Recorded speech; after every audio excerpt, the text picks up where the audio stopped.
it's Cindy A. Lewis here, and I just want to do a quick flip through of my gratitude journal before I add any of the tags and pockets from the challenge.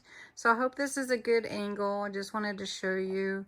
I have sewed the hidden spine in. You can see here it's still getting secure.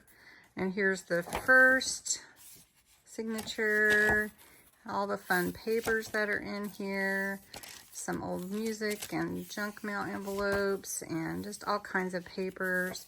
Just beautiful. And then I'm going to flip to the second one, and you can see how fun it is going to be to add. This one kind of tore, so I was trying to piece it back in there because it is a really old piece of scrapbook paper. So we'll see. It may not make it. We'll see. And then the last signature is here, and I've got lots of room to add these beautiful tags from the gratitude challenge. This is the middle of the last one. I love it. And I can't wait to start filling it, and I will show that flip through soon because the challenge ends on the 20th. So thanks so much for watching. Bye-bye.